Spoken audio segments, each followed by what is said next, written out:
Hey, gang, it's me, Dr. Steve. So let me ask you a question. Are you sick and tired of woke programming? Well, that's a rhetorical question if ever there were one. I mean, even leftists like Bill Maher are sick of it. But I know a number of you have been asking, when are we going to see a real non woke alternative to Netflix?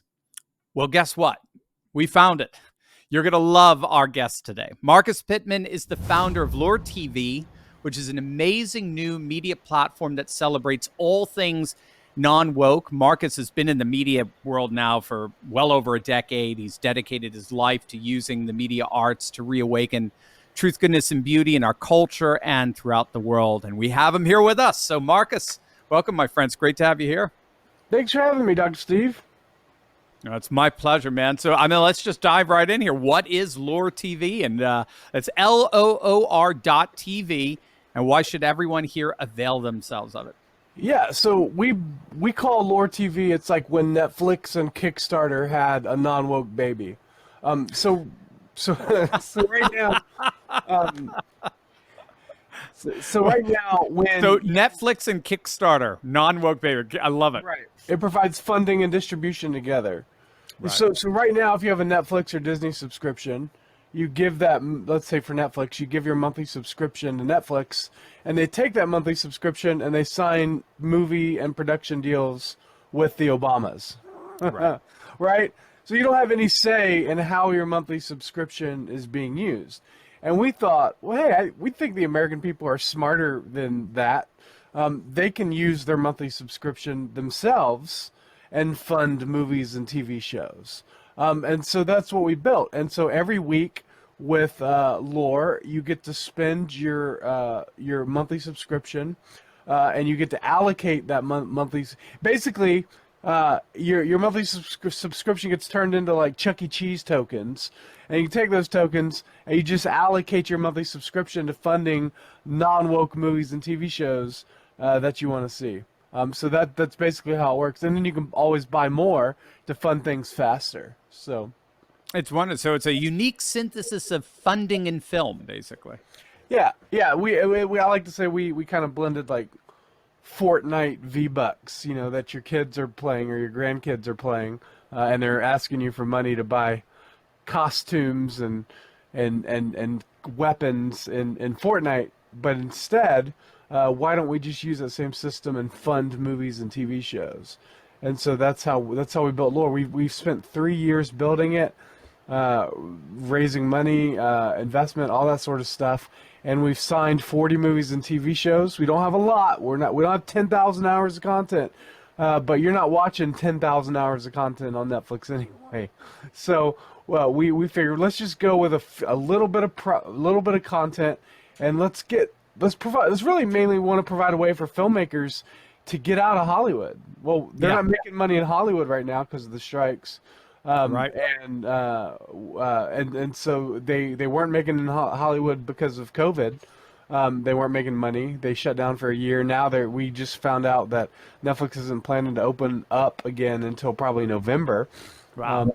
And they don't have the content. When COVID happened, when they shut down, they bought a bunch of content that was made before COVID. But Right. because of COVID, now these strikes, they don't have content to buy. That's right. That's right. So we're in a really great opportunity for independent filmmakers to really just like leave the system right now. Oh, yeah. Yeah, especially in the shadow of the Sound of Freedom and its amazing box office coup, as Newsweek put it. Let me ask you just from a big picture perspective, from an artistic vantage point, why, in your opinion, why does wokeness always fail as an art form? We all saw the pictures just the other day of, the new live action Snow White, where you got this, Latina actress pictured next to what they're calling magical creatures. You can't call them dwarves because that causes offense. So, I mean, it was so it was so cringe. Even Disney originally claimed the photos were frauds. They distanced themselves from their own movie. It was hilarious. Why, in your view? Wait! I heard they distanced them, but it is theirs. It is there. So so They actually distance the themselves. British Daily Mail that originally published the photos did not back down. They produced the receipts. They showed how they traced the actress, the different Oh actors man. involved, how they are all actively on screen, on film, putting this movie together. So and the hilarious part is you had all these woke left wing outlets saying, well, it was, originally, well, it's obviously fake. It's obvious. It's something the Babylon Bee would put together. And these stupid Right. conspiracy theorists, conservatives fell victim once again to that. And then they inadvertently admitted how cringe it was. That's so what I mean, why do you think, in your view, why does wokeness fail as an art form? Well, I don't think the left has the ability. They don't have the ability to use their imagination anymore. Yeah. And really what they've done is they're actually kind of doing what Christian movies have done, is where they just really focus on the message over the quality. And so basically, I say Hollywood's become pure flicks in a way, where they just A focus on, woke pure flicks. Yeah, yeah, yeah. they're woke pure flicks now. It doesn't matter about the quality of the content or the storytelling or any of that sort of stuff. The only thing that really matters is whether or not you preach the gospel of gay or whatever in your. The ideological Yeah, conformity. Yeah, yeah. yeah, yeah. So that's sort of where they've gone, and it doesn't we know from our own with the Pureflix which is created, like, just basic Hallmark movies that aren't really interesting, and not focused on the quality. We know that from us. That it just doesn't work, what you see with The Sound of Freedom is just a movie that's genuinely just well production, and that was really the main focus. Yeah. And it's succeeding, and it's also, I will say this too. This is another reason. It's most of Christian film, media, movies, television, and conservative movies, media, have always marketed towards the 35-year-old soccer mom Yeah. who shops at Lifeway Christian bookstores.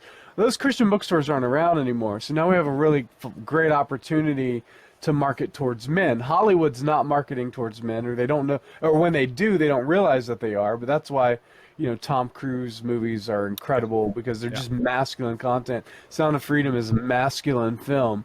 And so that's really where our target is for Lore, is creating content for your grandsons. That's why we have a TV show. Our most popular show that's funding right now is called Barely Biblical, and it's animated teddy bears reenacting the most violent Old Testament Bible stories, and blood is stuffing and whatnot. Because we used to have cartoons that were violent, right? Right, Like, absolutely, they absolutely. took Elmer Fudd's gun away, so he can't hunt Roger Rabbit anymore, right?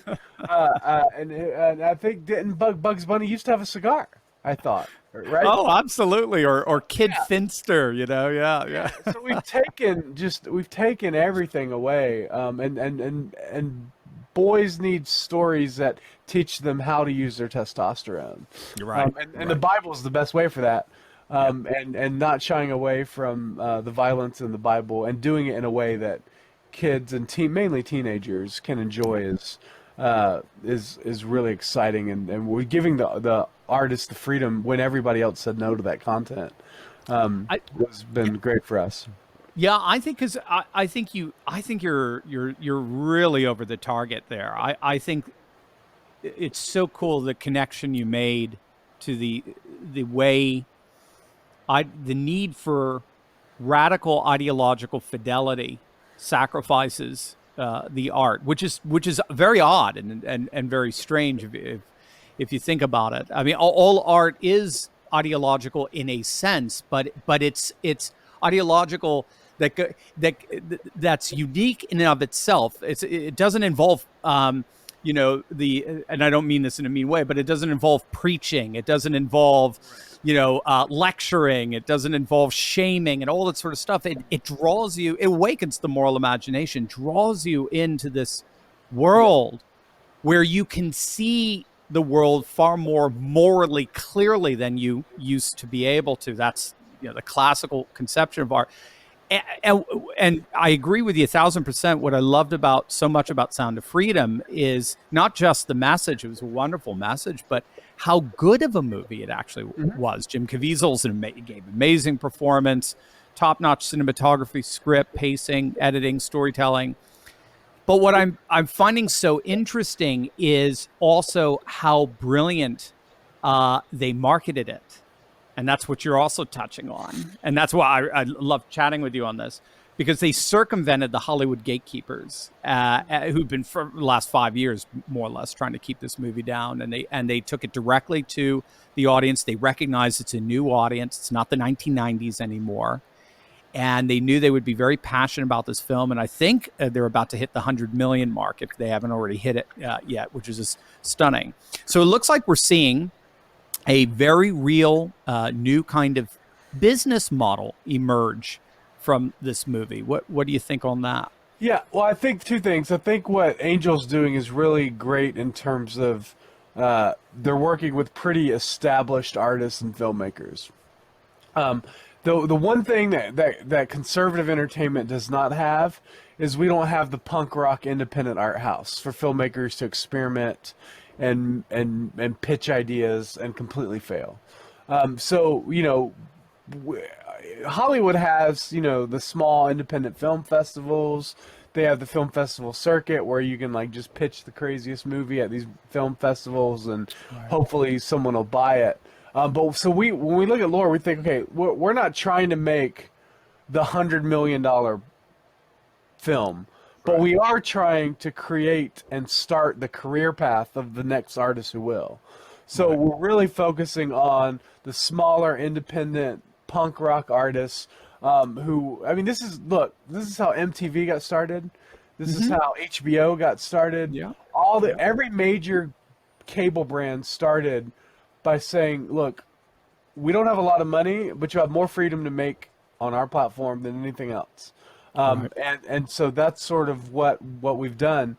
And our artists are the next. I firmly believe that the filmmakers that we have are the next Christopher Nolans and stuff. Yeah. And so they can get trained in the business on our platform and then to go other places. And I'm excited to see what we can do. Oh, absolutely. I mean, are you seeing a renaissance here of independent content creation, bypassing Hollywood and sort of reconfiguring the cinema as a place that Well, celebrates you know faith, what? It family, has and to. It freedom? has to right now. Yeah. We talk about how great Chosen is and Angel Studios, but they still work within the union system, right? Right. They just had to get an exemption to film the Chosen, Chosen. Yeah. right? And so like they have to stop that, like, or they can continue to do that. But what's going to really rise and take over are these independent artists who aren't bound to the union rules. Well, we're conservatives at heart, right? If we're conservatives at heart, we're supposed to be anti-union. Right. But when it comes to movies, I mean, Daily Wire does it too. Daily Wire's, as far as I know, for the last four more movies were union, I Right. believe. So we have to stop that. And if we're going to create a parallel economy, it has to actually be parallel. Right. It has to Right. be. It has to be removed. Like that's why one of our taglines when we first started was "Cancel Hollywood." Yeah. Literally, not. We don't want to. We don't want to revitalize it. We don't want to. We won't. Don't want to make a new renaissance in Hollywood or reformation in Hollywood. We want to create a brand new thing. Right. United Artists, which was started by I'm gonna say Chaplin, Charlie Hmm. Chaplin. I want to say Chaplin or Marx Brothers, but I'm pretty sure it's Charlie Chaplin. Yeah. Uh, Charlie Chaplin. Yeah. yeah, they started United Artists to get away from the studio system. Hmm. They moved Wow. out to Hollywood. They created Hollywood to get away from the union system, so the artists could be free. So even history of Hollywood tells us that we have to get away from the studio Right. systems. And Right. so building these independent, uh, and I'm telling you, just if you just connect the artists directly with the consumer, and let the consumer pay for the content they want to see, you're going to change the world. And not Which, only you're going to change the world, and you're not going to build just an alternate version of right, right. something. You're actually going to disrupt the other one in such a way that they can't. So as an example, we don't have a lot of content on our platform. I'm very open about that. I want everybody to know that because we're fundraising content. And then as more content gets funded, it streams on our platform immediately. But with a content with a very little bit amount, with a platform with a very little bit of platform content, the average subscriber who is buying loot is what we call it when you fund a project. You're buying loot. They're spending $70. They're not. See, the thing is, Netflix and Disney can't get their subscriber to spend more money than the monthly subscription. That's all they have. But with our platform, subscribers are spending more money on our platform with less content than Netflix and Disney and all the other streaming services. We're the highest. People are spending the most amount of money on us as a platform right now, and we just launched a month ago. So like that is insanely disruptive, because people really care about these projects and they want to fund it and put money towards these things. So. They do, and they care about building the parallel economy and a parallel civilization, and absolutely. So, you mentioned Barely Biblical. What are some of the projects that you're most excited about that are coming to Lore TV? Yeah, we have another project called Gothics, which is about this Twitch streamer. She would play video games online. She had a massive following. And then she said, I don't think you're racist if you don't think the Little Mermaid should be black. And she was completely canceled, and this documentary follows her whole process of that, and becoming conservative in the process. And so that's an amazing project. We have this really great show I'm really excited about called Breaking Laws, and it's by this guy, by this comedian named Joseph Granda, and he goes around to different cities. And like, there's laws like that says you can't give 50 pounds of chocolate to your wife. It's illegal in some states. Like, it's just these weird laws, and so he breaks them, records himself breaking them, and turns himself into the police to see if the police will do something and hope. And his goal is to get city council to actually get some laws off the books. I love it. So we live in a free society. So it's really cool. It's like Dirty Jobs kind of, but it's called Breaking Laws. And so you're funding you're funding these shows episode by episode. We're sending checks to artists as episodes are getting funded, and they're going to make them. And it's a really phenomenal. It's incredibly disruptive. It's incredibly successful for us. And now I think the only thing that's really holding us back is getting conservative investors to understand the value of stupid stories. Like, that's really the key, because conservatives are really good at talk radio and politics and documentaries, but they don't understand how their children are taken away from them with cartoons. Right, exactly right. Yeah, they miss the imaginative element to things, and the whimsicalness of the imagination. And it captures the heart. And it does. Once the left captures the heart, it doesn't matter how many facts and data you throw at them. And so a good example of that is if you're arguing for abortion, for example. We'll start to quote statistics and try to prove when life is in the womb, and the left goes, well, if somebody is assaulted and they have to carry this baby, they're going to have to look into the face of the person who hurt them for the rest of their lives, and when they see this child. So they get into this big emotional story, and nobody cares about the facts and the data. But that's how they're beating us too, because they're putting in all the woke nonsense into all the storylines, all the plot lines, and then you get emotional when thinking about certain topics, and you don't care about the facts. Now, we know that our facts are true, but if our stories are true as well, we can win the hearts and the minds, and that's how you get a reformation in the society. Yeah, like a true reformation of, and so once we crack this code on film and art, and really start putting our money and our investment towards something that's going to save our grandchildren, and just thinking in those terms, long terms, like we're gonna change the world. Yeah. It reminds me when Christ was asked, "Who is my neighbor?" He didn't he didn't cite statistics, studies, the Webster's Right. dictionary, or Right. he began with once upon a time. All of Scripture is narrative story. Right. It's telling you stuff that actually happened, true, but it's like but the point is, God doesn't give people laws without encompassing it in story. So In story. Moses and the tablets and in the desert, right? Like we have this whole story around how we got the laws, and then the right. laws are right. So the left uses stories to change the laws, and conservatives uses facts and talk shows and Right. documentaries. And until we understand that we have to do both, and we have to do both really well, we're always gonna be losing. Yeah, we're always second string. Yeah, We're always second absolutely. string. I couldn't agree more. Because people in the street corner are not talking about Turley talks. No offense. Right. They're talking about the latest movie.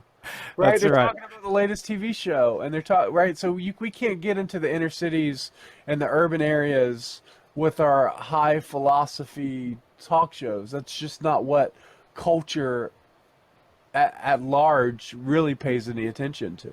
Right. And so that's why we really have to. We need basically emergency, especially now that Hollywood's on the brink of collapse. Like Yes. there's never been a better time. There's Yeah. never been a better time. They've never been weaker. Yep. Yeah. Yeah. So- Absolutely. Tell our audience how they can support what they want to see through lore.tv. Yeah. So if you go to loor.tv, by the way, that's a Spanish word for praise, but it's also where we get the term laurels and awards. So like when Film Festival has the awards, they give away laurels, and that's where lore comes from. So if you go to loor.tv, you can sign up. You get a free 7-day trial. You'll get loot with your monthly subscription, and you get to look at the projects that are currently funding, and you get to spend it every week. And then every Tuesday, the entire platform gets their loot again. It gets refreshed, and everybody gets together, and people are forming fan groups on Facebook for certain shows, and they're trying to pull people together and friends to like fund episodes faster. But once you think of this, like right now, it's really small. We're funding little projects, but we think by the time we have 100,000 subscribers, 200,000 subscribers, we'll be funding content every day. Yeah. And that'll be a truly great time. So it's a long game we're playing, and it's already working really well, and I'm excited to see where it goes in the future. So lore.tv, and sign up for a free 7-day trial. Give it a shot, and if you don't understand it, you can show it to your grandkids. They'll show you exactly how to spend that loot and get more. So. They'll translate it for you. Translate it for you. Don't worry. So. I love it, gang. This is real parallel economy stuff here. Visit lore.tv at the link in my description below. Start browsing for projects you want to support today. This is the parallel economy at its best and deserves all of our support. Again, that's lore.tv. Just click on the link below and subscribe. Marcus, man, you're the best. And I wish you all the best on this new endeavor. We're 100% behind you. All right. Thanks for having me. It's